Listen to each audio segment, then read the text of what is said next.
Feel the real fear with us. প্রিয় listeners, আসসালামু আলাইকুম। রিমেম্বারিং স্টোরিজের আজকের এপিসোডে সকলকে স্বাগত জানাচ্ছি। আশা করি সবাই ভালো আছেন, সুস্থ আছেন। 2023-এর অমর 21শে বইমেলায় আমাদের প্রকাশিত পাতালবাসী বই থেকে ধারাবাহিকভাবে বেশ কিছু ঘটনা আপনাদের সামনে উপস্থাপন করে আসছি। আপনাদের পাঠানো বিভিন্ন ঘটনাবলী নিয়েই এই বইটি প্রকাশিত হয়েছিল, আর সেই বই থেকেই উল্লেখযোগ্য বেশ কিছু ঘটনা ইতোমধ্যে আমরা প্রচার করেছি। আজকেও একটি ঘটনা আপনাদের সামনে নিয়ে এসেছি, আর ঘটনাটি পাঠিয়েছিলেন পশ্চিমবঙ্গ থেকে শোভনের বেশ কয়েকটি দারুণ ঘটনা আমরা কিন্তু আমাদের যে রেগুলার এপিসোডগুলো সেখানেও প্রচার করেছি, স্পেশাল এপিসোডেও আমরা প্রচার করেছি। তো তার মধ্যে একটি ঘটনা আমরা বইয়ের জন্য সিলেক্ট করি, তার সাথে যোগাযোগ করি, তিনি সেটাই সম্মতি দেন, তখন আমরা সেই ঘটনাটি আমরা বইয়ে প্রকাশ করি। আজকে সেই ঘটনাটি আপনাদের সামনে উপস্থাপন করতে যাচ্ছি। তো কথা না বাড়িয়ে চলুন শুরু করি ঘটনাটি। আর ঘটনাটি তিনি যেভাবে পাঠিয়েছেন সেভাবেই উপস্থাপন করব। আর ঘটনাটির শিরোনাম পরিত্যক্ত মন্দিরে এক রাত। বলছেন শোভন। কাজের সুবাদে আমাকে মাঝে মাঝে বেশ কিছু জায়গায় যেতে হয়। ঠিক সেরকম ব্যাপারে আমি 2019 সালে পশ্চিমবঙ্গের কোনো একটা প্রত্যন্ত গ্রামে গিয়েছিলাম। শহরের মতো আধুনিকতার ছোঁয়া একেবারেই নেই বললেই চলে সেখানে। লাল মাটির রাস্তা, গাছপালায় ভরা সুন্দর গ্রামটি। সেখানে এক চায়ের দোকানে এক প্রবীণ ভদ্রলোকের সাথে পরিচয় হয়েছিল। ওনার নাম নিরঞ্জন টুডু, বয়স 79। একদিন তিনি আমাকে তার বাড়িতে আমন্ত্রণ করেন এবং সেখানেই এই ঘটনাটি বর্ণনা করেছিলেন। বার্ধক্যজনিত কারণে তার কথাগুলো মাঝে মাঝে জড়িয়ে যেত। আমার খুবই কষ্ট হয়েছিল তার থেকে ঘটনাটি পুরোটা বুঝতে। পরে ওনার ছেলে আমাকে গুছিয়ে ঘটনাটি বুঝিয়ে বলেছিলেন। আমি যতটা বুঝতে পেরেছি চেষ্টা করছি সকলকে নিজের মতো করে বোঝানোর। ঘটনাটি শোনার পরে আমি যখন মনে মনে চিন্তা করছিলাম এটা আদৌ সত্যি কিনা, তখন অনেক বিবেচনার পর ভেবে দেখলাম যে উনি সেরকম পড়াশোনা জানেন না এবং ওনার বাড়িতে কোনো টেলিভিশনও নেই, যেখান থেকে কোনো ছবি দেখে একজন নিরক্ষর মানুষ যে একটা মিথ্যা গল্প বলবে সেটাও সম্ভব মনে হয়নি। এছাড়াও একদিন সেই গ্রামে চায়ের দোকানে বসে থাকা মানুষদের সাথে একবার এই ঘটনা নিয়ে যখন আলোচনা শুরু করলাম, তখন দেখলাম বয়স্ক কিছু মানুষ এই ঘটনাটি একেবারে সত্য বলে আমাকে জানালো। তরুণ বয়সে বহুবার তারা এই ঘটনাটি শুনে এসেছে তাদের পরিবারের বড়দের কাছ থেকে। ঘটনার সাথে সম্পর্কিত স্থানের নাম আমি প্রকাশ করছি না। যদি প্রকাশ করি তাহলে হয়তো অনেকের অতি কৌতূহল সৃষ্টি হতে পারে সেই জায়গার প্রতি, এর জন্য আমি দুঃখিত। যে ছেলেটির সাথে ঘটনাটি হয়েছিল তার নাম হরেন মান্ডি, ডাকনাম পল্টু। আমি এখানে পল্টু নামটি ব্যবহার করছি। ঘটনাটির দুটি পার্ট রয়েছে। প্রথম পার্ট বা প্রথম ভাগ উপস্থাপন করছি। সালটা ছিল সম্ভবত 1943 অথবা 44। তখন পল্টুর বয়স হবে 17 কি 18-র মতো। এই পল্টু অত্র এলাকায় বেশ পরিচিত ছিল তার দুষ্টুমির জন্য। যেমন প্রচণ্ড ডানপিটে ও জেদি, তেমনি একরোখা ও সাহসী। বাবার অনেক জমি জায়গা ছিল, তাই তার বাবা বেশিরভাগ সময় জমির চাষবাস নিয়ে ব্যস্ত থাকত। ছেলেকে অনেকবার নিজের সাথে জমির কাজে নিয়ে যাওয়ার চেষ্টা করেছিলেন, কিন্তু কে শোনে কার কথা। ছেলে কোনো না কোনো অজুহাত দিয়ে বাড়ি থেকে বেরিয়ে যেত। প্রায় প্রতিদিনই তার বাবা কাজ থেকে ফিরে দেখতেন কোনো না কোনো মানুষ তার ছেলের দুষ্টুমির বিরুদ্ধে নালিশের ঝুলি সাজিয়ে বসে রয়েছে। একদিন দুপুরের কথা, পল্টু পাড়ার ছেলেদের সাথে খেলাধুলা করছিল। খেলার এক পর্যায়ে একটা ছেলের সাথে ঝগড়া লেগে যায় তার। ক্রমেই ঝগড়া থেকে হাতাহাতি এবং হাতাহাতি থেকে মারামারিতে পরিণত হয়। রাগের মাথায় পল্টু একটা লাঠি দিয়ে আঘাত করে ছেলেটার মাথা ফাটিয়ে দেয়। এই ঘটনা পরে গ্রামে জানাজানি হয়ে যায় এবং সেদিন পল্টুর বাবাকে ভীষণ ঝামেলার মুখোমুখি হতে হয়। তিনি আহত ছেলেটিকে হাসপাতালে নিয়ে গিয়ে চিকিৎসা করেন এবং তার পরিবারের কাছে ক্ষমা চেয়ে নেন তার ছেলের এই কীর্তির জন্য। সেদিন বিকেলে তার বাবা তাকে রাগের মাথায় প্রচণ্ড পিটুনি দিয়ে বাড়ি থেকে বের করে দেয়। এর আগে পল্টু অনেক দুষ্টুমি করেছিল, কিন্তু তার বাবা কখনো গায়ে হাত তোলেনি। কিন্তু আজ ছেলেটা বাবার হাতে মার খেয়ে মনে খুব কষ্ট নিয়ে কাঁদতে কাঁদতে সে বাড়ি থেকে বেরিয়ে যায়। তার মা চোখে জল নিয়ে অনেক ডাকাডাকি করে ছেলেকে, কিন্তু ছেলে আর কারো কথাই শোনে না। ঘটনাটি এখান থেকে পল্টুর ভাষায় বলছে পল্টু। সন্ধে হয়ে গেছে প্রায়, মনের রাগ তবুও কম হয়নি। হাঁটতে হাঁটতে গ্রামটি পেছনে ফেলে প্রায় অনেকটা পথ অতিক্রম করা হয়ে গেছে। চারদিকে অন্ধকার হয়ে গিয়েছে, কিন্তু চাঁদের আলোয় অন্ধকারটা অতটা ঘন মনে হচ্ছে না। সম্ভবত এই রাতটা পূর্ণিমার রাত। পা দুটোতে আর চলার মতো শক্তি নেই। গরমে হাঁটতে হাঁটতে শরীর একেবারে ভিজে শেষ। ভাবলাম এবার একটু বিশ্রাম না নিলে আমি হয়তো মাথা ঘুরে রাস্তায় পড়ে যাব। রাস্তার এক পাশে ঘন গাছপালা, ঝোপঝাড়, আর এক পাশে ফাঁকা প্রান্তর। আশেপাশে কোনো মানুষ তো দূরের কথা, একটা কুকুর বিড়ালও দেখা যাচ্ছে না। চাঁদের আলোয় স্পষ্ট সামনে একটি ঘরের মতো দেখা যাচ্ছে, কিন্তু কোনো আলো জ্বলছে না। আমি 7-5 না ভেবে ওখানে চলে গেলাম। সামনে যেতেই বুঝতে পারলাম এটা একটা পুরনো ভগ্নপ্রায় মন্দির। মন্দিরের পাশে বিশাল বিশাল অনেক পুরনো গাছ আর ঝোপঝাড়ে ভর্তি। কিন্তু মন্দির হলে তো সেখানে প্রদীপ জ্বলবে, ফুল পড়ে থাকবে, আর প্রতিদিন পুজো হলে একটা অন্যরকম পরিবেশ থাকবে। কিন্তু এটা তো দেখে মনে হচ্ছে বহু যুগ ধরে বন্ধ হয়ে রয়েছে। দেয়াল ভেঙে আগাছা বেরিয়ে আছে, জঙ্গল হয়ে গিয়েছে।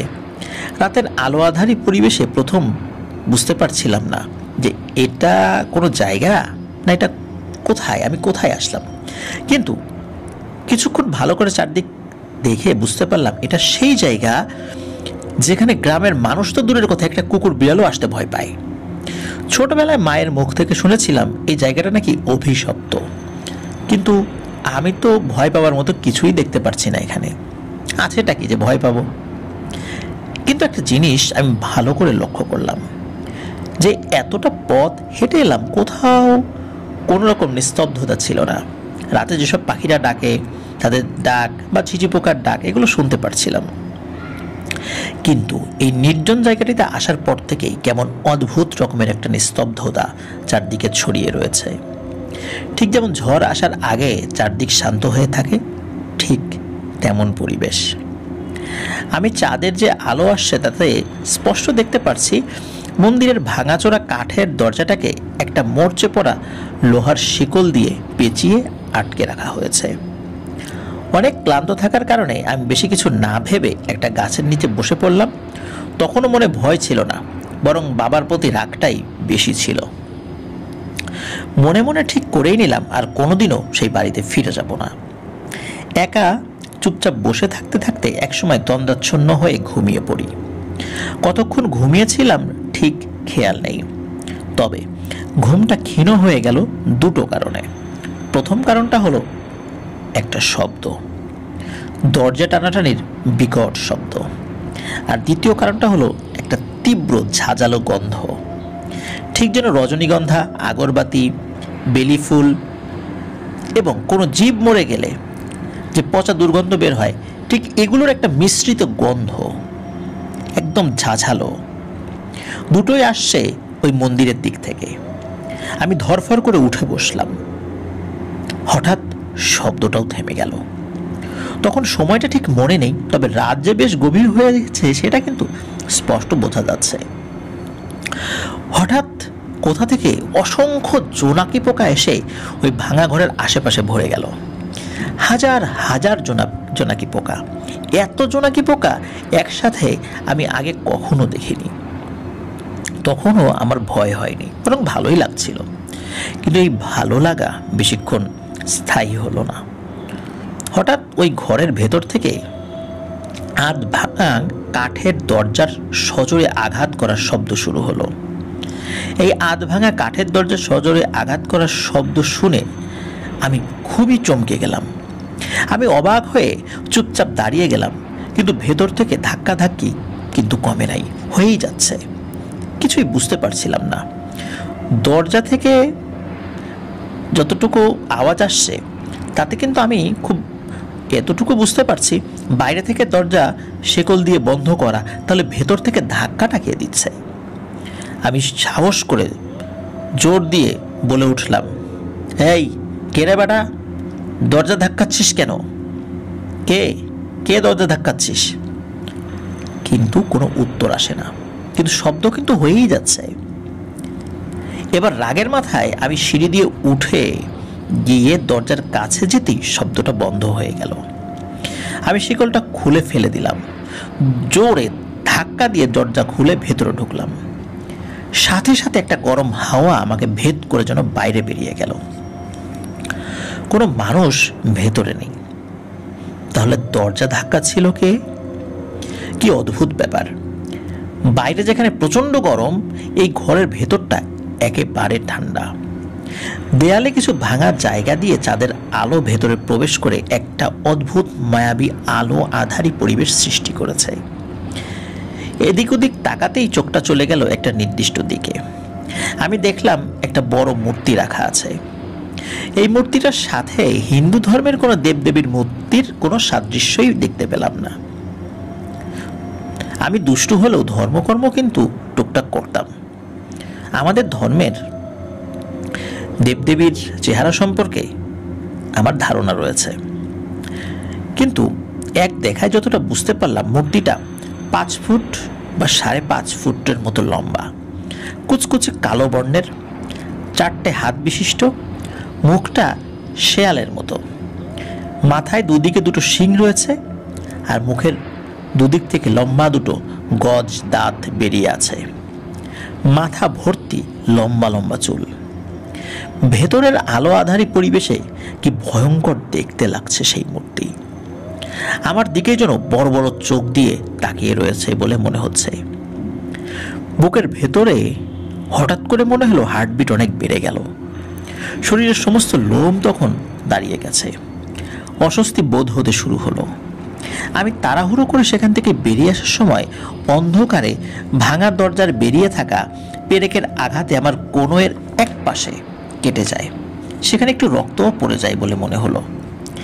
আমি সেই দরজাটা আগের মতো করে বন্ধ করে হাতটা চেপে ধরে রাস্তার দিকে হাঁটা শুরু করলাম।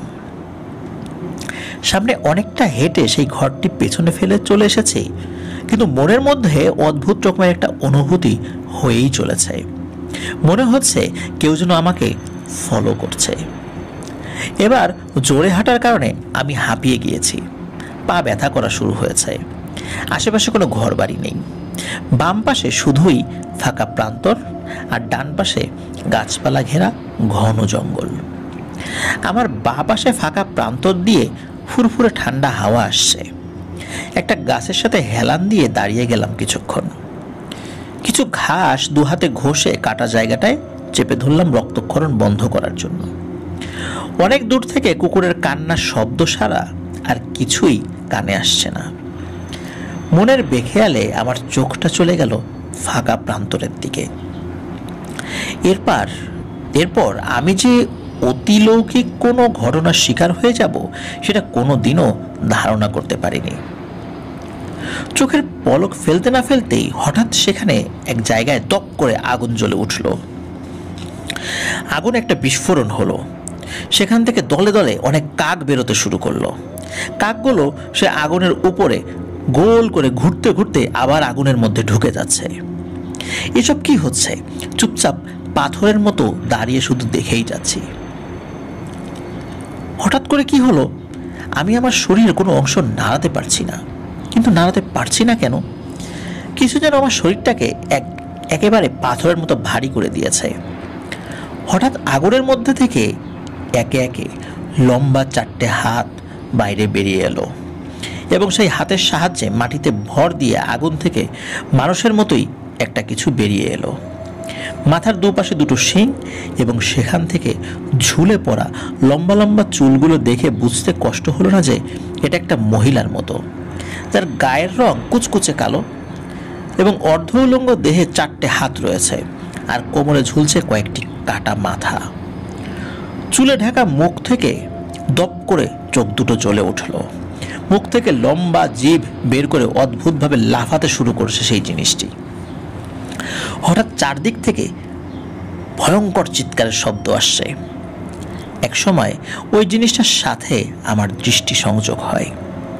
কি ভয়ঙ্কর চাহনি তার! আমি কোন দিকে পালাবো কিছুই বুঝতে পারছিলাম না। ভয়ের মাত্রাটা এতটা বেশি ছিল যে শরীরের কোনো অংশই আমি নাড়াতে পারছিলাম না।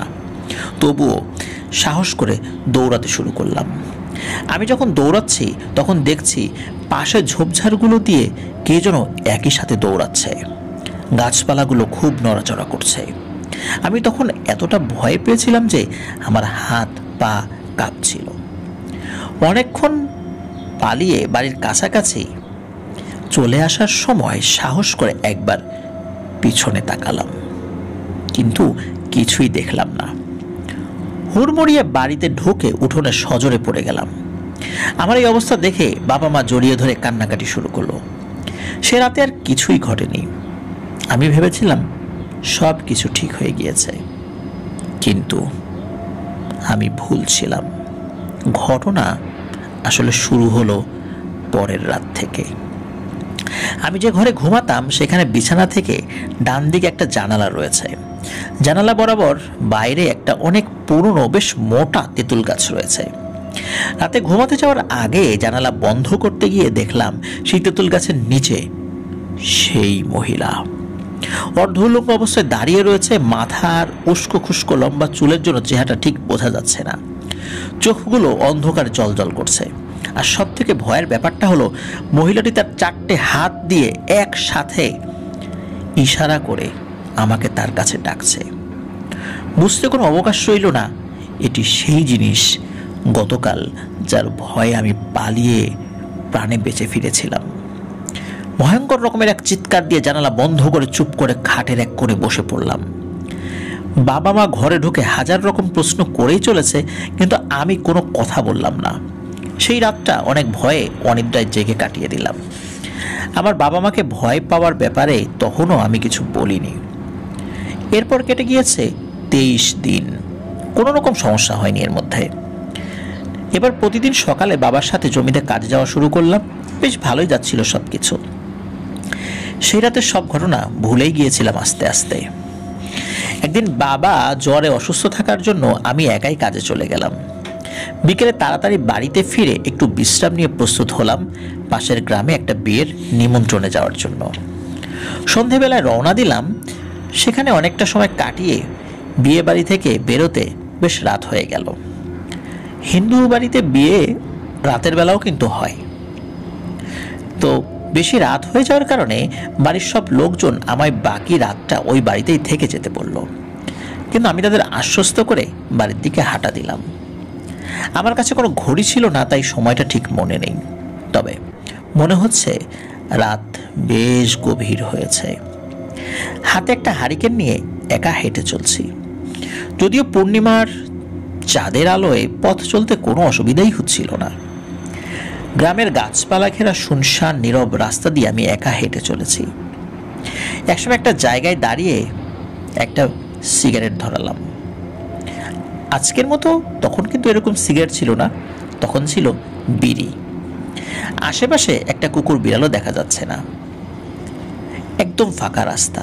তো বিড়ি টানতে টানতে হেঁটে অনেকটা পথ চলে এলাম। এতটা পথ শুধু ঝিঝি পোকার শব্দ ছাড়া আর কিছুই কানে আসছিল না। কিন্তু এখন ঝিঝি পোকার শব্দ ছাড়াও অন্য একটা শব্দ কানে আসছে। আর সেটা আসছে ঠিক আমার পেছন থেকে। শব্দ শুনে মনে হচ্ছে কে যেন পায়ে নুপুর পড়ে লাফাতে লাফাতে আমার পেছনে পেছনে আসছে। আমি যখন দাঁড়িয়ে যাচ্ছি তখন শব্দটাও থেমে যাচ্ছে। আবার যখন হাঁটছি তখন শব্দটাও হচ্ছে। পিছনে না তাকিয়ে জিজ্ঞেস করলাম, এই কে রে তুই? কোনো উত্তর এলো না। আমি মনে মনে ভাবছি কোনো ডাকাতের পাল্লায় পড়লাম না তো। কিন্তু ডাকাত তো পায়ে নুপুর পরে হাঁটে না। ভাবলাম হয়তো আমার মনের ভুল। আমি আবার হাঁটা শুরু করলাম। শব্দটা কিন্তু থেমে নেই। প্রচন্ড বিরক্তি হচ্ছে। মনে মনে ঠিক করলাম পেছনে যেই থাক একটা ঘুষিতে নাক ফাটিয়ে দেব। এই ভেবে পিছনে ঘুরে দেখি কেউ নেই। আবার হাঁটা শুরু করলাম। আবার সেই শব্দটা শুরু হলো, নুপুরের ঝনঝন শব্দ। লাফিয়ে লাফিয়ে চলার শব্দ। এবার আমি বললাম, আমার যতই ভয় দেখানোর চেষ্টা কর, পারবি না। সাহস থাকলে সামনে আয়, না হলে আমি যদি ধরতে পারি তাহলে তোর অবস্থা আজকে খারাপ করে দেব। এবার একটা পৈশাচিক ক্ষীণ মেয়েলি কণ্ঠে উত্তর এলো, আমার অবস্থা খারাপ করবি? সেদিন বেঁচে গিয়েছিলি, আজ তোকে পেয়েছি আমি। অনেক দিন রক্ত খাইনি রে, আজ তোর গলা কেটে রক্ত খাবো। আমার বুকটা আটকে উঠল। ভয়ে ভয়ে পিছনে তাকলাম। তাকিয়ে দেখলাম সেই 4টে হাতযুক্ত ভয়ঙ্কর কুচকুচে কালো জিনিসটি হেলে দুলে এগিয়ে আসছে আমার কাছে। 7-5 না ভেবে ঝেড়ে দৌড় দিলাম। আমি বুঝতে পারছিলাম ওই ভয়ঙ্কর শয়তানটা পিছনে আসছে আমার। হঠাৎ দেখলাম ওই শয়তানটা আমার সামনে দাঁড়িয়ে। তখন সেটি বলে উঠল, কিরে, সামনে আসতে বলেছিলি তো, এসে গেলাম তো সামনে, এবার কি করবি কর। আমি কোনো উত্তর দিতে পারিনি। আমি প্রচণ্ড ভয়ে মাটিতে পড়ে যাই। আর ওই শয়তানটা এক হাত দিয়ে আমার গলা চেপে ধরে আর বাকি 2 হাত দিয়ে আমার হাত দুটো চেপে ধরে। তারপর মাটি থেকে উপরে তুলে ফেললো এবং বলল, মানুষের বাচ্চা, তোর সাহস কি করে হয় আমার আস্তানায় এসে আমাকে বিরক্ত করার? আজ কয়েক দশকের বেশি আমি এখানে আটকে আছি। বহু যুগ কোনো মানুষের রক্ত খাইনি। সেই রাতে তুই আমাকে মুক্তই শুধু করিসনি, ভুলবশত নিজের শরীরের রক্ত দান করে গেছিস। আর তোর রক্ততেই শুধু আমার গলা ভিজবে, অন্য কারো রক্তে না। প্রচণ্ড ধস্তাধস্তি চলতে থাকে। মনে মনে সৃষ্টিকর্তাকে খুব কষ্টের সাথে স্মরণ করতে করতে মন্ত্র জপ করার সময় শয়তানটা আমায় ছেড়ে দিয়ে কিছুটা দূরে সরে যায়। আমি কোনো রকমে মাটি থেকে উঠে আছড়ে পাছড়ে পালাতে থাকি।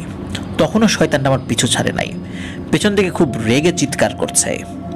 আমি বাড়ির একদম কাছে যখন চলে আসি, এমত অবস্থায় শয়তানটা কোথায় আছে সেটা দেখবার জন্য আমি পিছনে তাকাই আর দেখি ওটা আমার পিছনেই লাফিয়ে লাফিয়ে আসছে আর 4টা হাত বাড়িয়ে দিয়েছে আমাকে ধরার জন্য। এই দেখে ভয় আমার মাথা কাজ করা বন্ধ করে দেয়। তখন আমি বাড়ির উঠোনে হুড়মুড়িয়ে পড়ে জ্ঞান হারিয়ে ফেলি ওই মুহূর্তে। যখন আমার জ্ঞান আসে তখন নিজেকে হাসপাতালে আবিষ্কার করি। পাশে বাবা মা বসে আছে, সবার মুখে শুধু প্রশ্ন, যে কি হয়েছিল। পরে জানতে পারি আমি 2 দিন যাবৎ হাসপাতালে অচেতন অবস্থায় শুয়েছিলাম। সুস্থ বোধ করার পর বাবা মা আমারও ওই অবস্থার কারণ জানতে চায়। তারা অযথা ভয় পাবে ভেবে আমি তখনও তাদেরকে কিছু বলিনি। বাড়িতে সুস্থ হয়ে আসার পর থেকে অন্য ঝামেলা শুরু হতে লাগলো। এবার স্বপ্নের মধ্যে অত্যাচার শুরু হলো আমার উপর। ঘুমালেই দেখতাম আমি একটা গাছের সাথে দড়ি দিয়ে বাঁধা অবস্থায় আছি। সামনে যজ্ঞের মতো আয়োজন চলছে। এক এক করে লাইন দিয়ে মাটির পাত্রে রাখা আছে গরু, ছাগল, সাপ, মাছ, কাক আর মুরগির কাটা মাথা। কোনো একজন ব্যক্তি যার মাথা থেকে পা পর্যন্ত কালো কাপড়ে ঢাকা অদ্ভুত কি সব মন্ত্র পড়তে পড়তে সেই মাথাগুলোর থেকে বেরোনো রক্তের ছিটা যজ্ঞের আগুনে ছুঁড়ে মারছে এবং আগুনে বিস্ফোরণ হচ্ছে। কিছুক্ষণের মধ্যে সেই আগুনের মধ্যে থেকে এক পৈশাচিক হাসি হাসতে হাসতে বিরাট আকৃতির এক ভয়ানক শয়তান 4টা হাত নিয়ে বেরিয়ে এলো। আশেপাশে প্রচুর কাক উঠছে। শয়তানটা ভয়ঙ্করভাবে হাসতে হাসতে আমার দিকে তাকিয়ে এক হাত দিয়ে ইশারা করতেই সেই কাকগুলো তেড়ে এসে আমার সমস্ত শরীরে আঁচড়াতে এবং কামড়াতে শুরু করে, ঠোকর দিতে থাকে। এরপর আমার ঘুম ভেঙে যেত। দিনরাত যখনই ঘুমাতাম তখনই এই একই স্বপ্ন আমার জীবনটাকে আস্তে আস্তে শেষ করে দিতে শুরু করলো। কোনো মানুষ যদি প্রতিদিন একই স্বপ্ন বারবার দেখতে থাকে তাহলে সেটা কোনো স্বাভাবিক ব্যাপারের আওতায় পড়ে না। কিছুদিনের মধ্যেই আমার শরীর আরও অসুস্থ হয়ে গেল। একদিন আমার মা আমার শরীরে অনেক ক্ষতের চিহ্ন দেখে খুব ভয় পায় এবং এগুলো কিভাবে হলো জানতে চায় আমার কাছে। ভাবলাম এবার সব ঘটনা খুলে বলতে হবে, এই ব্যাপারটা লুকানো ঠিক হবে না। তখন প্রথম থেকে ঘটে যাওয়া সব ঘটনা আমার মাকে সবিস্তারে বলে দিলাম। মা শুনে কান্নায় ভেঙে পড়ে, আমায় খুব বকাবকি করে। এরপর আমায় নিয়ে পরের দিন পাশের গ্রামে একজন তান্ত্রিকের কাছে তিনি যান। তো তান্ত্রিক বেশ কিছুক্ষণ আমায় একভাবে দেখতে থাকে। এরপর আমায় উদ্দেশ্য করে বলে, ভালোই তো ঝামেলা পাকিয়ে এসেছিস, সাহস আছে বটে। তান্ত্রিক নিজের মতো করে চিকিৎসা শুরু করে। একসময় সব রকমের চেষ্টা করার পর সে আমার পরিবারকে বলল, এই ছেলে খুবই ভয়ঙ্কর এক পিশাচের কবলে পড়েছে। এগুলোকে আমাদের ধর্মমতে আমরা অপদেবতা বলি। এর বয়স অনেক পুরনো, নির্দিষ্ট কোনো হিসেব করে বয়স বলা যাবে না। এর ক্ষমতা বা শয়তানি শক্তি এতটাই বেশি যে এরা একটা জীবন্ত মানুষকে চোখের পলক দেওয়ার সাথে সাথে বা চোখের পলক পড়ার সাথে সাথে মেরেও ফেলতে পারে। আবার আধা মৃত অবস্থায় থাকা কোনো মানুষকে সুস্থ করে দেওয়ার মতো জাদুকরী ক্ষমতা এরা অর্জন করেছে। এই ছেলেকে সুস্থ করা একেবারেই আমার ক্ষমতার বাইরে। আর মনে হয় না কোনো ওঝা তান্ত্রিক এই কাজটা সমাধান করতে পারবে। আপনারা যত তাড়াতাড়ি পারেন আরও ভালো তান্ত্রিকের সাথে যোগাযোগ করার চেষ্টা করুন, কারণ যতই দিন যাবে ততই এই ছেলের প্রাণশক্তি কিন্তু সেই শয়তান ধীরে ধীরে খেয়ে নেবে এবং একসময় মেরে ফেলবে। এরপরে সেই তান্ত্রিক আমার উপর থেকে খারাপ প্রভাব কাটানোর জন্য সাময়িকভাবে আমাকে ঝাড়ফুঁক করে এবং আমায় যাতে ঘর থেকে একা একা বেরোতে দেয়া না হয় এজন্য আমার মা বাবাকে তিনি পরামর্শ দেন। এছাড়া কিছু ধর্মীয় নিয়ম পালন করতে বলেন। এরপর আমার মা বাবা আমায় সবসময় চোখে চোখে রাখতে শুরু করে। বেশ কিছুদিন ভালোই গেল কোনো ঝামেলা ছাড়াই। আমার শরীরও একটু সুস্থ হয়েছে। এরকম এক রাতে আমি শুয়েছিলাম বিছানায়, হঠাৎ জানালার বাইরে সুন্দর একটি মেয়েলি কণ্ঠে মনে হলো কেউ আমার নাম ধরে ডাকতে শুরু করলো। আমি সেই মায়াময় ডাকে হিতাহিত জ্ঞান শূন্যের মতো দরজা খুলে বাইরে বেরিয়ে পড়লাম। রাতে চাঁদের আলো ও আধারের খেলায় যতটুকু বোঝা যাচ্ছে তাতে আমি স্পষ্ট দেখতে পাচ্ছি একটা খুবই সুন্দর মেয়ে আমায় হাত বাড়িয়ে তার কাছে ডাকছে। আমি এক প্রকার মোহে তার দিকে একটু একটু করে এগিয়ে যাচ্ছি। হঠাৎ পেছন থেকে আমার হাতটা কেউ এক হ্যাঁচকা টান দেয় আর সাথে সাথে আমার হুঁশ ফিরে আসে। আমার সামনে থাকা মেয়েটি তখন 4টে হাত বের করে সেই ভয়ঙ্কর শয়তানের আসল রূপে পরিবর্তিত হয়ে অদৃশ্য হয়ে যায়। আমি এক চিৎকার দিয়ে পেছনে ঘুরতেই দেখি আমার বাবা আমার হাত ধরে ফেলেছে। আমায় বলছে, বাবা তুমি এত রাতে এখানে কি করে এলে? আমি বাবাকে জড়িয়ে ধরে হাউমাউ করে কান্না করতে থাকি। ওই রাত থেকে আমার আচার আচরণে অনেক পরিবর্তন চলে আসে। আমি পাগলামি করা শুরু করে দিই। প্রায় প্রতি রাতেই স্বপ্নে ওই শয়তানটাকে দেখে ভয়ে চিৎকার করে উঠতাম আর আমার মা আমায় জড়িয়ে ধরে থাকতো। এরপর বহু তান্ত্রিকের কাছে আমায় নিয়ে যাওয়া হয়, কিন্তু কোনো সমাধান কেউ করতে পারে না। যতই দিন যেতে থাকে আমার পাগলামি অসহনীয় হয়ে ওঠে। অবস্থা খুবই খারাপ হতে শুরু হয়। শেষমেশ আমায় শেকল দিয়ে ঘরে খুঁটির সাথে বেঁধে রাখা শুরু হলো। শেকল দিয়ে বেঁধে রাখা অবস্থায়ও প্রায় রাতেই আমি বাড়ি থেকে নাকি উধাও হয়ে যেতাম। পরে খোঁজাখুঁজি করে আমায় পাওয়া যেত কোনো ফাঁকা মাঠে বা কোনো শ্মশানে বা ওই তেঁতুল গাছের কোনো ডালে বা জঙ্গলের ভেতরে। অনেক কষ্ট করে খোঁজার পর সেই গ্রাম থেকে অনেকটা দূরে একজন তান্ত্রিকের খোঁজ পাওয়া যায়। তো সেই তান্ত্রিক যে জায়গাটায় থাকতো, এখন বর্তমান সময় সেই জায়গাটি পশ্চিমবঙ্গের কোনো একটি জেলায় অবস্থিত এবং খুবই প্রসিদ্ধ একটি তীর্থস্থান। সেই তান্ত্রিক ছিল খুবই বয়স্ক এবং বদমেজাজি ও পাগলা ধরনের। তার যদি ইচ্ছা হতো তবে কারোর সাহায্য করত, না হলে সে করতো না। তো পল্টুর বাবা মা চলে যায় সেখানে এবং অনেক কান্নাকাটি করে অনুরোধ করে শেষমেশ সেই তান্ত্রিককে রাজি করাতে পারে তাদের বাড়িতে নিয়ে যাওয়ার জন্য। কোনো এক সময় তান্ত্রিক সেই বাড়িতে আসে এবং পর্যবেক্ষণ করা শুরু করে সবকিছু। এক রাত্রে যে ঘরে আমি থাকতাম সে ঘরে তান্ত্রিক আসনে বসে নির্দিষ্ট কোনো একটা অনুষ্ঠানের মাধ্যমে তার পোষা পিশাচদের ডাকা শুরু করে এবং পিশাচরা উপস্থিত হয়। তিনি এই অবস্থার ব্যাপারে পিশাচদের কাছ থেকে সমস্ত ধরনের তথ্য সমাধানের ব্যাপারে জানতে চান। তান্ত্রিক তার পিশাচদের দ্বারা জানতে পারেন যে রাত্রে এই জিনিসটির সম্মুখীন হতে হয়েছিল সেটি আসলে এক শ্রেণীর রক্ত পিপাসু খারাপ শক্তি, এবং এরা শয়তান, এবং এরা ডাকিনী যোগবিদ্যায় খুবই পারদর্শী হয়। যে সমস্ত তান্ত্রিকেরা খারাপ কাজ করে থাকে তারা অনেক কঠিন সাধনা করে এই ধরনের খারাপ শক্তিকে হাসিল করে এদেরকে দিয়ে মানুষের ক্ষতি করে থাকে। এই শয়তানি শক্তির ক্ষমতা অসীম।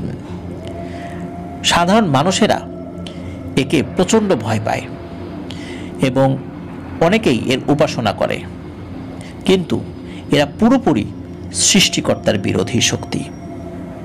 এরা সাধারণত পরিত্যক্ত ভাগার বা শ্মশানের আশেপাশে ঘুরে বেড়ায় এবং মৃত লাশের অবশিষ্ট অংশ খেয়ে কঠিন থেকে কঠিনতম কালো জাদু চর্চা করে থাকে।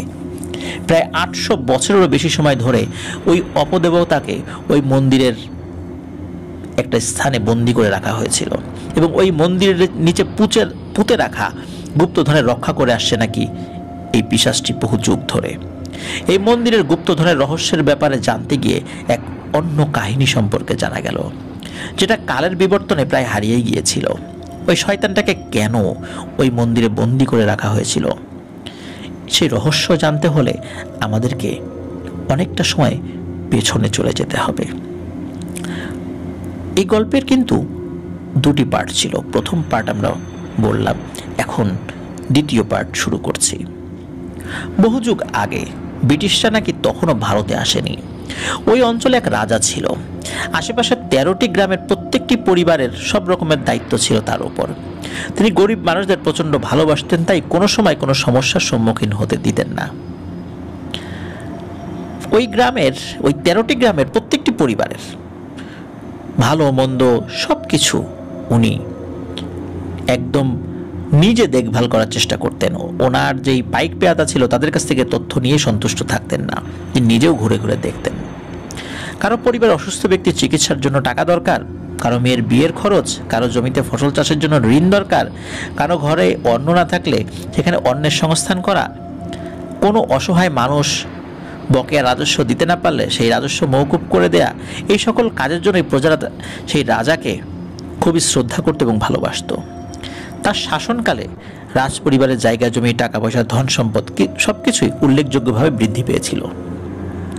কিন্তু এত সম্পত্তি ভোগ করার জন্য রাজার কোনো সন্তান ছিল না।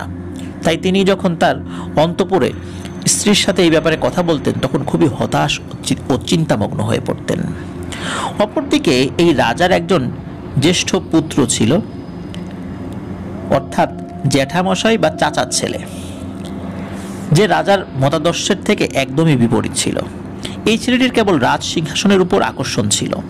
যেহেতু রাজার কোনো সন্তান ছিল না, তাই সে সবসময় মনে মনে ফন্দি আঁটত কিভাবে রাজাকে তার রাস্তা থেকে সরিয়ে দিয়ে নিজে সিংহাসনে বসবে। অবশ্য রাজারও এই ছেলেটির প্রতি খুব একটা ভালো দৃষ্টিভঙ্গি ছিল না, কারণ পূর্বে সে অনেক রকম খারাপ কাজ করেছিল, যার বিবরণ আসলে দেয়া খুব কঠিন এখন। তাই রাজা মনে মনে ভেবে নিয়েছিল রাজ সিংহাসনে বসে প্রজাদের ভালো করার পরিবর্তে সে হয়তো খারাপটাই বেশি করবে। তাই তাকে উত্তরাধিকার সূত্রে রাজতন্ত্র পালন করার দায়িত্ব দেয়াটা খুবই ভুল কাজ হবে। তাই রাজামশাই ঠিক করলেন তিনি একটা পুত্র সন্তান দত্তক নেবেন, তাকেই পরবর্তীকালে রাজ সিংহাসনে বসাবেন। হঠাৎ একদিন রাজা এক শিশু সন্তানকে তার রাজ দরবারে সবার উপস্থিতিতে দত্তক নিলেন এবং ঘোষণা করলেন যে তার মৃত্যুর পর এই শিশুটি হবে এই রাজ সিংহাসনের আসল অধিকারী। রাজার এই সিদ্ধান্তে সকলেই সম্মতি দিল, শুধু একজন ব্যক্তি এই সিদ্ধান্ত কিছুতেই মেনে নিতে পারছিল না। সে আর কেউই নয়, সে হলো রাজার সেই জ্যেষ্ঠ পুত্র, মানে জ্যাঠার ছেলে। প্রচণ্ড রাগে ক্ষোভে সে মনে মনে বিভিন্নভাবে ষড়যন্ত্র করতে শুরু করলো যে সে কিভাবে রাজাসহ পুরো পরিবারের সর্বনাশ করে এই সিংহাসন দখল করা যায়। তিনি কোনো এক জায়গায় এক তান্ত্রিকের খোঁজ পান এবং তার শরণাপন্ন হন। এরপর কোনো এক অমাবস্যার রাত্রে সেই তান্ত্রিকের সহায়তায় সে পুরো রাজ পরিবারের উপর ভয়ঙ্কর কালো জাদু প্রয়োগ করতে সফল হয়। এরপর হঠাৎ করে রাজা একদিন অসুস্থ হয়ে পড়ে, শুরু হয় চিকিৎসা। কিন্তু যত দিন যেতে থাকে রাজার অবস্থা আশঙ্কাজনক হতে শুরু করে এবং হঠাৎ করে একদিন তার মৃতদেহ বিছানা থেকে কিছু দূরে মাটিতে পড়া অবস্থায় পাওয়া যায়। চেহারাটা একটা ভয়ের ছাপ, চোখ দুটো যেন বাইরে বেরিয়ে এসেছে, মুখ থেকে গল গল করে রক্ত বের হচ্ছে। তো যেহেতু তিনি সকলের কাছেই খুবই প্রিয় একজন মানুষ ছিলেন, সেহেতু তার মৃত্যুতে পরিবারের ও রাজ্যের মানুষের মধ্যে একটা শোকের ছায়া সৃষ্টি হয়। তবে রাজা অসুস্থ হওয়ার পর থেকে প্রতিদিন সকালে তার স্ত্রীকে এবং যে চিকিৎসক তার চিকিৎসা করছিল তাকে একটা কথা বলতেন যে, ও আমার রক্ত চায়, ও আমায় মেরে ফেলবে, ও আমার রক্ত পান করবে বলেছে। চিকিৎসকরা ভাবতো যেহেতু তিনি অসুস্থ ছিলেন তাই হয়তো তার মস্তিষ্কে কোনো রকম প্রভাব পড়েছে, তাই এভাবে ভুলভাল বকছেন। একদিন যখন রাজা তার স্ত্রীকে সেই একই কথা বলছিলেন তখন তার স্ত্রী একটু বিরক্ত হয়ে তাকে জিজ্ঞেস করে বসে, আচ্ছা আপনি প্রতিদিন একই কথা কেন বলেন? আমরা সকলে তো আছি আপনার পাশে, তবু আপনি কাকে তো ভয় পাচ্ছেন? কে মেরে ফেলবে আপনাকে? রাজা উত্তর দিলেন, উগ্রচণ্ডা। এইসব ঘটনার কথা কোনোভাবে পর্যায়ক্রমে মানুষের মুখে মুখে রটে যেতে শুরু করে। রাজার মৃত্যুর 3 দিন পরে তার স্ত্রী ও বাচ্চার মৃতদেহ রহস্যজনকভাবে পাওয়া যায় সেই রাজবাড়ির একটি পুকুরের পাড়ে। অবশেষে পুরো পরিবারকে সফলভাবে হত্যা করার পরে সেই জ্যেষ্ঠ পুত্র রাজা হয়ে যায়। সমস্ত ধন সম্পদ গহনা টাকা হাতিয়ে নিয়ে বিলাসী জীবন কাটাতে থাকে। একসময় কোনো এক পার্শ্ববর্তী অঞ্চলের রাজা ঠিক করেন যে তিনি ওই অঞ্চলের সাথে ব্যবসায়িক ভিত্তিতে একটি সুসম্পর্ক স্থাপনের মাধ্যমে 2 অঞ্চলে যৌথভাবে রাজত্বের পরিধি বাড়ানোর উদ্দেশ্যে রাজদূতের মাধ্যমে খবর পাঠায় ওই অঞ্চলের রাজার কাছে। কিন্তু এই অঞ্চলে যে নতুন রাজা হয়েছে সে খুবই ধূর্ত প্রকৃতির মানুষ ছিল। সে সরাসরি সেই প্রস্তাব মানতে অসম্মতি জানায় এবং রাজদূতকে অনেক আজে বাজে কথা বলে অসম্মান করে সেখান থেকে তাড়িয়ে দেন। এরপর সেই রাজদূত যখন এই সব কথা তার রাজাকে জানায় তখন তিনি খুবই অসম্মানিত বোধ করেন এবং রাগের বশবর্তী হয়ে তিনি ওই অঞ্চলের বিরুদ্ধে যুদ্ধ ঘোষণা করে দেন। এদিকে এই জায়গার সেই রাজা তার গুপ্তচরদের মাধ্যমে জানতে পারেন যে তার রাজ্যে হামলা হতে চলেছে। তিনি যেহেতু খুবই ধূর্ত ছিলেন তাই তিনি লুট করা সব ধন সম্পদ বাঁচানোর জন্য আবার চলে গেলেন সেই তান্ত্রিকের কাছে। এরপর তান্ত্রিকের পরামর্শ মতে খোলা আকাশের নিচে একটি জনমানবহীন একটি জায়গায় মাটির নিচে বেশ শক্তপোক্ত একটি ঘর বানানো হলো। সব ধন সম্পদ সেখানে মজুত করা হলো। কোনো এক অমাবস্যার রাত্রে সেই তান্ত্রিক নির্দিষ্ট অনুষ্ঠানের দ্বারা সেই ঘরের মধ্যে একটা বাচ্চার নরবলি দিয়ে সেই অপদেবতা বা খারাপ শক্তিকে সেখানে আনতে সক্ষম হয়ে যায় এবং সেখানেই ওই অপদেবতাকে বা ওই পিশাচকে বন্দি করে ফেলা হয়। এরপর সব কাজ শেষ হওয়ার পরে সবাই বাইরে চলে আসে। দরজা বন্ধ করে মাটি চাপা দিয়ে দেওয়া হয়। সেই জায়গাটির উপরে ছোট করে একটি মন্দির করে দেওয়ার নির্দেশ দেন সেই তান্ত্রিক। এছাড়া তিনি বলেন এই মন্দিরে কোনোদিন যেন কেউ পূজা করতে না আসে এবং কেউ যেন আসতে না পারে সেদিকে যেন খেয়াল রাখা হয়। তান্ত্রিক সেই ঘরে একটি শয়তানের মূর্তি স্থাপন করে। এরপর শুরু হয় নরবলির রক্ত দিয়ে নির্দিষ্ট কিছু তিথিতে শয়তানের পূজা। এরপর একদিন যুদ্ধ শুরু হয় এবং যুদ্ধক্ষেত্রে রাজার মৃত্যু হয়। ধন সম্পদ লুটপাটের জন্য অনেক খোঁজাখুঁজি করা হয় কিন্তু কোনো খোঁজ আর পাওয়া যায়নি। সেই প্রাচীন যুগ থেকেই সেই খারাপ শক্তি বন্দী অবস্থায় সেই গুপ্তধনের রক্ষা করে চলেছে। যখনই কেউ ওখানে গিয়েছে অনেক ভয় পেয়ে সেখান থেকে পালিয়ে এসেছে, কেউ পাগলও হয়ে গিয়েছে, আবার কেউ অসুস্থ হয়ে মারাও গিয়েছে। এসবই ওই অশুভ শক্তির প্রভাবে হয়েছে। এরপর এই ঘটনা, এই পুরো ঘটনা ওই তান্ত্রিক বিষয়টি পল্টু বা তার পরিবারকে জানান। প্রিয় লিসেনার্স, আমরা এই ঘটনার শেষ ভাগে চলে এসেছি। তো এই ঘটনার শেষ ভাগে এসে এবার জানতে চাই যে কিভাবে ওই পল্টুর সমস্যার সমাধান হয়েছিল। এরপর তান্ত্রিক পল্টুকে সুস্থ রাখার জন্য মোটামুটি ঝাড়ফুঁক দিয়ে দেন। তান্ত্রিক তার মা বাবাকে বলেন আসল কাজটা করা হবে আসন্ন অমাবস্যায়, তাই তার যে সকল জিনিসের প্রয়োজন সেগুলোর জন্য ব্যবস্থা করা হয়। তান্ত্রিক যতদিন সেই বাড়িতে ছিল তার মধ্যে পল্টুর আর কোনো সমস্যা হয়নি। দেখতে দেখতে 8 দিন পার হয়ে যায়। চলে আসে অমাবস্যা। পুরো দিনটা যেন কালবৈশাখীর মেঘের মতো জমে কালো হয়ে রয়েছে আকাশ। বিকেল থেকে তুমুল ঝড় শুরু হলো আর সন্ধ্যা থেকে বৃষ্টির তোড় বাড়তে শুরু হলো। মধ্যরাতে তান্ত্রিক পল্টুকে সামনে বসিয়ে তার যজ্ঞের কাজ শুরু করলো। বাইরে চারদিকে তুমুল ঝড় উঠেছে, মনে হচ্ছে সব কিছু যেন ভেঙে উড়িয়ে নিয়ে চলে যাবে।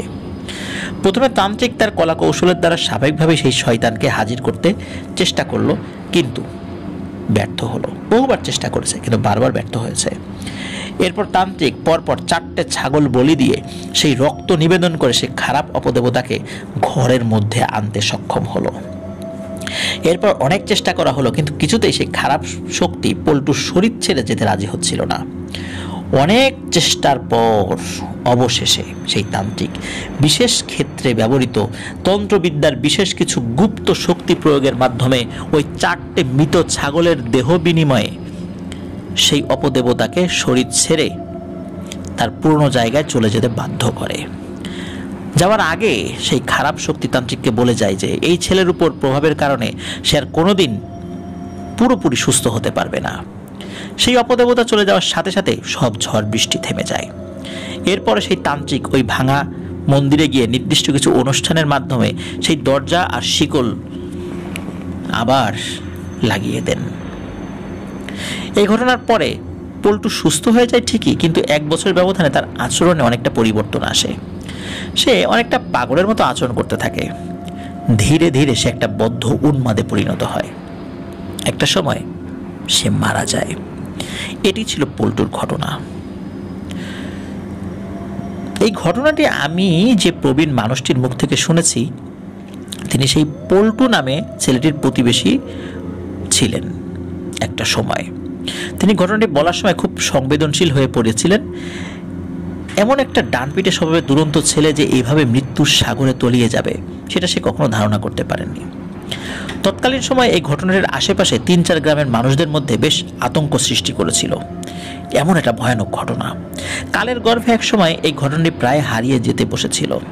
তাই আমি চেষ্টা করেছি হারিয়ে যাওয়া ঘটনাটি সবার মাঝে তুলে ধরতে। আজও সেই জনমানবহীন জায়গায় ভাঙা মন্দিরটি এখনো ঘন জঙ্গলের আচ্ছাদনে লুকিয়ে রয়েছে। এখনো গ্রামের মানুষদের সেখানে যাওয়া আসায় নিষেধাজ্ঞা রয়েছে। আমি চেয়েছিলাম সেখানে একবার গিয়ে দেখে আসতে। এই গ্রামে আমার পরিচিত মানুষরা খুবই কঠোরভাবে সেখানে যেতে নিষেধ করে এবং যেতে দেয়নি আমাকে। তারা খুবই ভয় করে জায়গাটি। হয়তো এখনো কোনো ঘটনা সেখানে ঘটে চলেছে যেটা হয়তো আমরা জানি না। এই পুরো ঘটনাটি নিরঞ্জন দাদু তার বন্ধু পল্টুর মায়ের মুখ থেকে শুনেছিলেন, আর আমি নিরঞ্জন দাদুর মুখ থেকে শুনেছিলাম 2019 সালে। আশা করছি ঘটনাটা ভালো লেগেছে আপনাদের কাছে। আর একটা কথা বলে দিই, যেহেতু আমি সেই ঘটনার জায়গাটি দেখে আসতে পারিনি নিজ চোখে এবং আমার কাছে কোনো প্রমাণ নেই সেখানকার, তাই ঘটনার সত্যতা নিয়ে আসলে আমি 100% গ্যারান্টি দিতে সক্ষম হচ্ছি না। কিন্তু এই একই ঘটনা আমি যখন ওই এলাকার কিছু বয়স্ক মানুষের মধ্যে শুনলাম, তখনই আমি এই ঘটনার সত্যতা মেনে নিতে বাধ্য হয়েছি। শোভন, কলকাতা, পশ্চিমবঙ্গ। প্রিয় লিসেনার্স, অসাধারণ একটি ঘটনা। সত্যি আপনারা অনেক সময় আপনারা যক্ষের যে ধন বা যক্ষের ধনের গল্প শুনতে চান, মন্দির রিলেটেড ঘটনা শুনতে চান, পিশাচ রিলেটেড ঘটনা শুনতে চান। আমার মনে হয় এরকমের ঘটনা আপনারা অনেক দিন ধরেই চাচ্ছিলেন। আর এই ঘটনাটি আমরা আমাদের পাতাল বাসি বইয়ে সন্নিবেশিত করেছিলাম। প্রিয় লিসেনার্স, আপনারা চাইলে এই বইটি সংগ্রহ করতে পারেন। বইটি আমরা প্রকাশ করেছিলাম প্রান্ত প্রকাশন থেকে।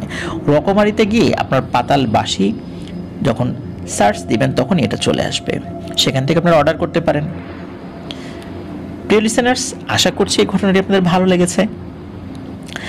আর ভালো লাগলে আমাদের চ্যানেল সাবস্ক্রাইব করবেন প্লিজ। আর যারা ইতিমধ্যে সাবস্ক্রাইব করে ফেলেছেন, জাযাকাল্লাহু খাইরান তাদেরকে। আপনারা যারা ঘটনা পাঠাতে চান তারা লিখে অথবা রেকর্ড করে যে কোনোভাবে ঘটনা পাঠাতে পারবেন afnanthehorrorworld@gmail.com এই ইমেল অ্যাড্রেসে। আর ইমেল অ্যাড্রেসের স্পেলিংটাও আমরা আমাদের ভিডিও ডেসক্রিপশনে দিয়ে রেখেছি, সেখানে গিয়ে স্পেলিংটা চেক করে নিতে পারবেন। প্রিয় লিসেনার্স, আপনারা কিন্তু আপনাদের মূল্যবান মতামত পোস্ট করে বা কমেন্ট করে জানাতে পারবেন। সেক্ষেত্রে আমাদের একটি ফেসবুক পেজ এবং গ্রুপ রয়েছে আফনান দ্য হরর ওয়ার্ল্ড নামে। একই নামে একটি ফেসবুক পেজ এবং গ্রুপ, আর এই দুটো লিঙ্ক আমরা আমাদের ভিডিও ডেসক্রিপশনে দিয়ে রেখেছি, সেখানে গিয়ে আপনারা আমাদের পরিবারের সদস্য হয়ে যেতে পারবেন। প্রিয় লিসেনার্স, আজকের মতো বিদায় নিচ্ছি। আসছে সোমবার অমীমাংসিত রহস্যের আরও একটি চমৎকার এপিসোড নিয়ে আপনাদের সামনে হাজির হচ্ছি ঠিক রাত 10:59 Afnan the horror world YouTube চ্যানেলে। সকলকে সেই এপিসোড শোনার আমন্ত্রণ জানাচ্ছি। সকলে আমার জন্য দোয়া করবেন, আমার পরিবারের জন্য দোয়া করবেন, আপনাদের জন্য দোয়া রইল, আপনাদের পরিবারের সকলের জন্য দোয়া রইল। আল্লাহ সুবহানাহু ওয়া তাআলা আমাদেরকে ভালো রাখুন, সুস্থ রাখুন, নিরাপদে রাখুন, আফনান দ্য হরর ওয়ার্ল্ডের সাথে রাখুন। আসসালামু আলাইকুম। প্রিয় লিসেনার্স, আসসালামু আলাইকুম।